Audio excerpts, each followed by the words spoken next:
Hello students, मैं सुधा स्वागत करती हूँ आप सबका आपके अपने चैनल तैयारी ऑनलाइन में। आज हम डिस्कस करने जा रहे हैं वर्कशीट नंबर 58। वर्कशीट नंबर 58 सामाजिक विज्ञान इतिहास का वर्कशीट है और ये वर्कशीट है क्लास 10th का। सबसे पहले यहाँ आपको अपना नाम लिखना है और यहाँ आपको आपके कक्षा अध्यापक का नाम लिखना है। ये वर्कशीट है 26 नवंबर 2020 का। आज का हमारा टॉपिक है भारत में राष्ट्रवाद।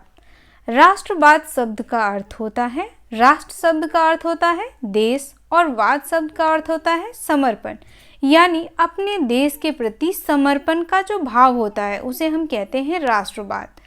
तो इससे पहले हमने राष्ट्रवाद को अच्छे से समझ लिया है, आज हम उसका पुनरावृत्ति करेंगे। अब यहाँ देखिए, लघु या दीर्घ प्रश्न दिए हुए हैं 3 या 5 अंकों वाले। हमें क्या करना है, इन प्रश्नों के उत्तर जानना है।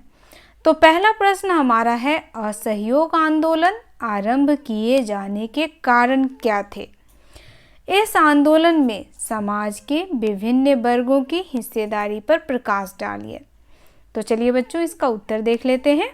पहले प्रश्न का उत्तर हो जाएगा, असहयोग आंदोलन आरंभ किए जाने के कुछ निम्न कारण हैं।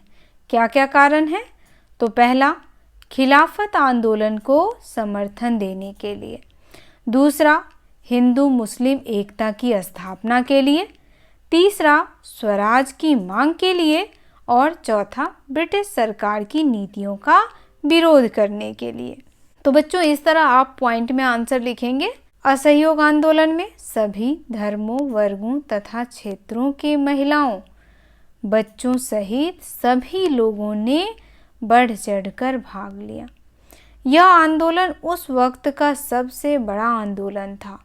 हालांकि सभी लोगों के लिए स्वराज का अर्थ भिन्न भिन्न था। तो ये हो गया प्रश्न संख्या पहले का उत्तर। दूसरा प्रश्न हमारा है, खिलाफत आंदोलन को प्रारंभ करने के मुख्य कारण कौन कौन से थे। भारतीय राष्ट्रीय आंदोलन में उसका क्या योगदान था। तो चलिए इसका उत्तर भी देख लेते हैं और आपको सुविधा हो इसलिए यहाँ पे प्रश्न भी लिख दिया गया है। तो इसका उत्तर हो जाएगा, खिलाफत आंदोलन को प्रारंभ करने के निम्न कारण थे। क्या क्या कारण थे? पहला कारण, प्रथम विश्व युद्ध में तुर्की की हार। दूसरा, उस वक्त तुर्की के सुल्तान को खलीफा या मुस्लिम जगत का सबसे बड़ा धार्मिक नेता माना जाता था। तीसरा, यह अफवाह फैल जाती है कि हार के बाद तुर्की के सुल्तान के साथ दुर्व्यवहार किया गया था। और चौथा है, इसके विरोध में तथा सुल्तान के समर्थन में भारतीय मुस्लिम समाज खिलाफत आंदोलन शुरू कर देता है। और उसके बाद जो हमारा दूसरा प्रश्न है, इसी में भारतीय राष्ट्रीय आंदोलन में इसका क्या योगदान था। तो चलिए देखते हैं इसका क्या योगदान रहा। तो यहाँ देखिए बच्चों, खिलाफत आंदोलन तथा बाद में असहयोग आंदोलन समर्थन के परिणाम स्वरूप हिंदू मुस्लिम एकता और अधिक मजबूत हुई और इससे राष्ट्रीय आंदोलन को भी मजबूत किया। तो तीसरा प्रश्न हमारा है, समाज के सभी वर्ग स्वराज की अमूर्त अवधारणा से समान रूप से प्रभावित नहीं थे। 1930 के दशक में सविनय अवज्ञा आंदोलन के संदर्भ में कथन की व्याख्या कीजिए।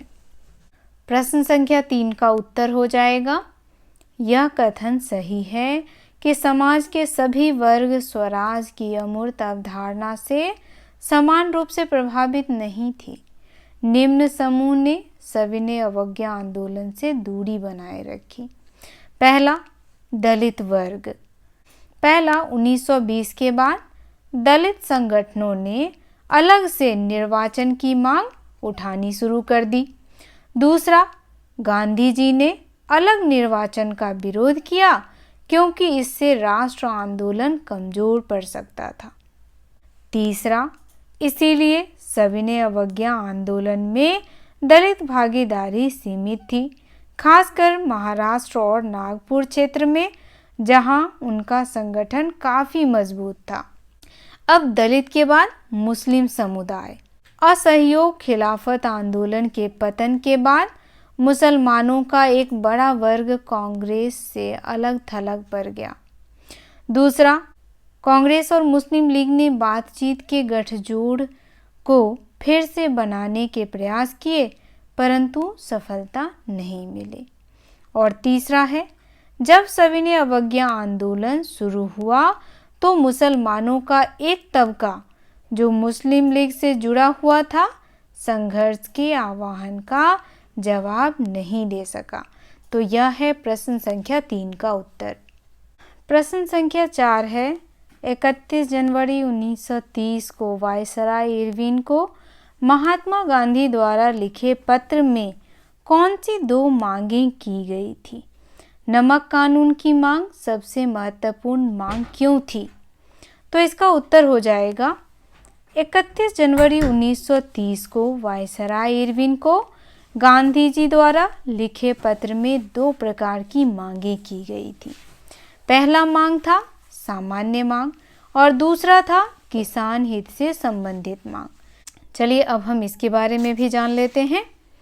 तो पहला, नशे पर रोक लगाई जाए। दूसरा, आत्मरक्षा हेतु नागरिकों को हथियार रखने के लिए लाइसेंस प्रदान किया जाए। तीसरा, राजनीतिक बंदियों को छोड़ा जाए। चौथा, नमक कर को समाप्त किया जाए और भूमि राजस्व की दर कम की जाए।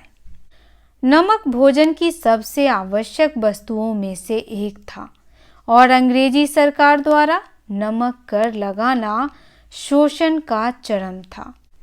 इसीलिए गांधी जी ने वायसराय इरविन के साथ ये 2 मांगें रखी।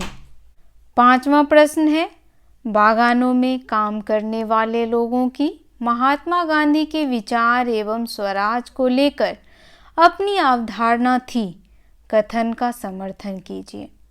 तो बच्चों इसका उत्तर हो जाएगा, बागानों में काम करने वाले लोगों की महात्मा गांधी के विचार एवं स्वराज को लेकर अपनी अवधारणाएं कुछ निम्न प्रकार से थी।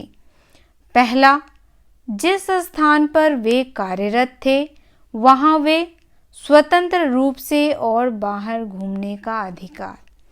दूसरा, गांव वापस जाने की अनुमति। तीसरा, वे मानते थे कि गांधी राज आ गया है और सभी को उनके अपने गांवों में जमीन दी जाएगी। तो ये था 5वें प्रश्न का उत्तर। 6ठा प्रश्न हमारा है, महात्मा गांधी द्वारा अस्पृश्यता उन्मूलन के लिए उठाए गए कदमों की विवेचना कीजिए। तो निम्न कदम उठाए थे गांधी जी ने। पहला है, महात्मा गांधी ने घोषणा की यदि अस्पृश्यता को समाप्त नहीं किया गया तो स्वराज 100 साल तक नहीं आएगा। दूसरा, उन्होंने अछूत की बजाय हरिजन शब्द प्रयोग किया। तीसरा, दलित समुदाय के मंदिरों में प्रवेश और सार्वजनिक कुओं, टैंकों, सड़कों और स्कूलों में प्रवेश के लिए सत्याग्रह का आयोजन किया। चौथा, उन्होंने स्वभंगी के कार्य को प्रतिष्ठित करने के लिए शौचालयों की सफाई की। और 5वां है, उन्होंने अनेक जातियों को अपनी सोच बदलने और अस्पृश्यता के पाप को छोड़ने के लिए राजी किया। चलिए अब अगला प्रश्न देखते हैं। 7वां प्रश्न हमारा है, सविनय अवज्ञा आंदोलन की प्रमुख विशेषताओं का वर्णन कीजिए।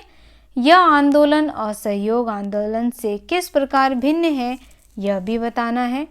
तो बच्चों इसका उत्तर हो जाएगा, सविनय अवज्ञा आंदोलन की प्रमुख विशेषताएं हैं। पहला, विदेशी कपड़ों का बहिष्कार किया गया। दूसरा, किसानों ने राजस्व और करों का भुगतान करने से इनकार कर दिया। तीसरा, कई स्थानों पर जंगल के लोगों ने वन कानून का उल्लंघन किया। चौथा, हजारों लोगों ने नमक कानून तोड़ा और सरकारी नमक कारखानों के सामने प्रदर्शन किया। 5वां, लोगों ने सरकारी संस्थाओं का बहिष्कार किया।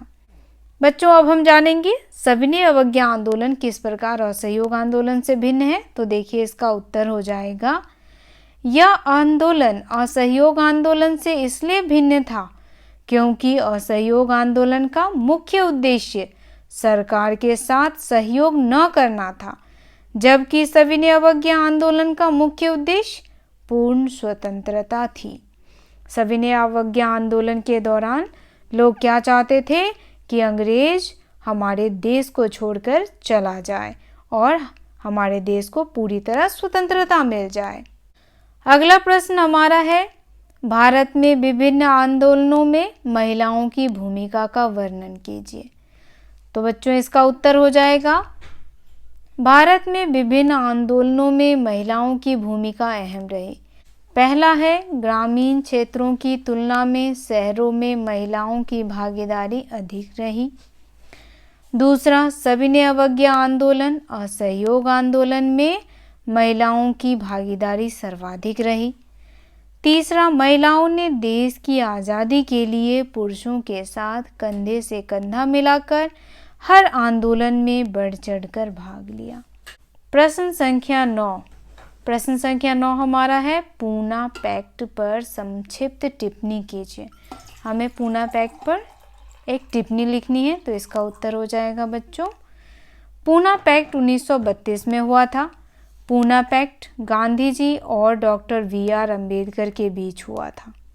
इस समझौते के तहत डॉक्टर वी.आर. अम्बेडकर दलितों के लिए अलग निर्वाचन की मांग छोड़ने के लिए तैयार हो गए।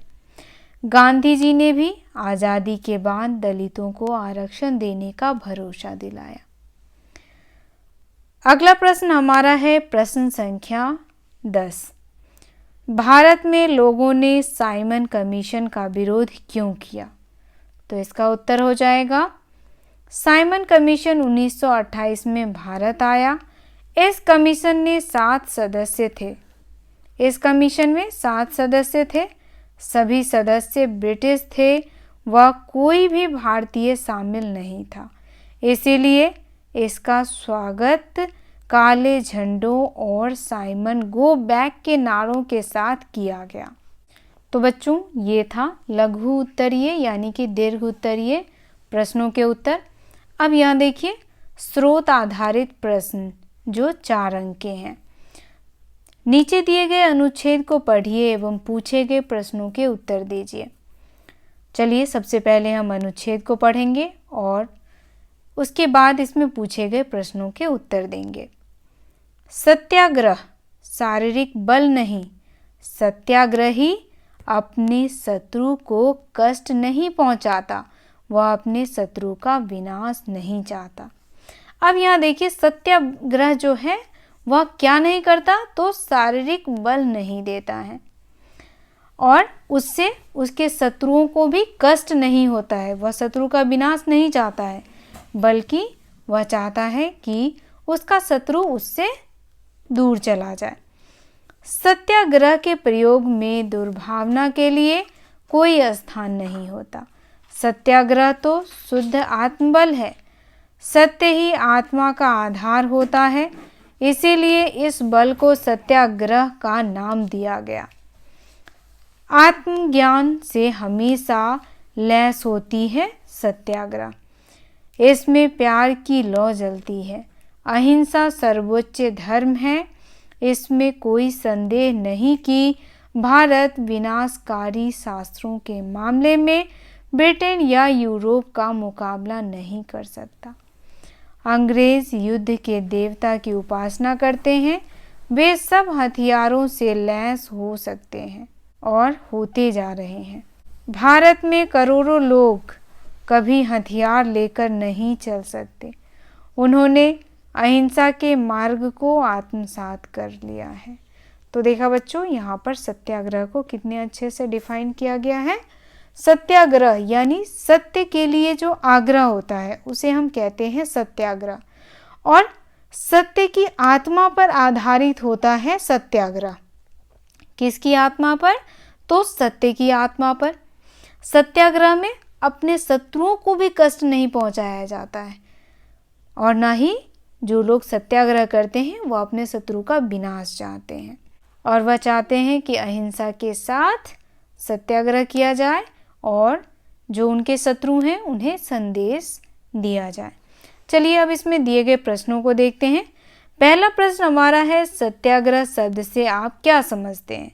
तो सत्याग्रह शब्द का अर्थ होता है सत्य जोड़ आग्रह, यानी सत्य का आग्रह। तो देखिए पहले प्रश्न का उत्तर मैंने यहाँ लिखा है। सत्याग्रह दो शब्दों से मिलकर बना है, सत्य प्लस आग्रह। सत्याग्रह अर्थात सत्य के लिए आग्रह यानी संघर्ष। दूसरा प्रश्न है, आत्मा का मूल क्या है? तो हमने अभी पढ़ा था सत्य जो है वह आत्मा का मूल है, तो इसका उत्तर हो जाएगा, प्रश्न संख्या 2 का उत्तर होगा सत्य ही आत्मा का मूल है।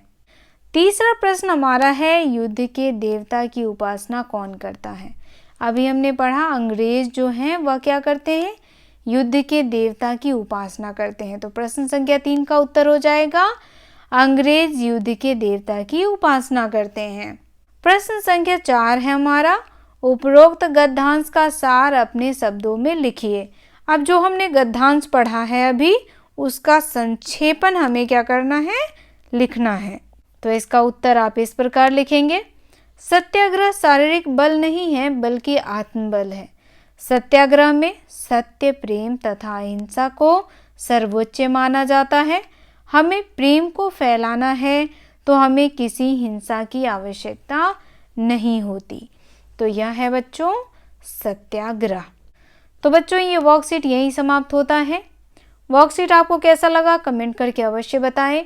अगर आप हमारे चैनल पर नए हैं तो आप चैनल को सब्सक्राइब कर लें, बेल आइकन को दबाएं ताकि सभी नोटिफिकेशन आप तक पहुंचता रहे। वीडियो को लाइक करें और अपने दोस्तों को शेयर करना बिल्कुल ना भूलें। तो मिलते हैं अगले वर्कशीट में। आप सबका धन्यवाद।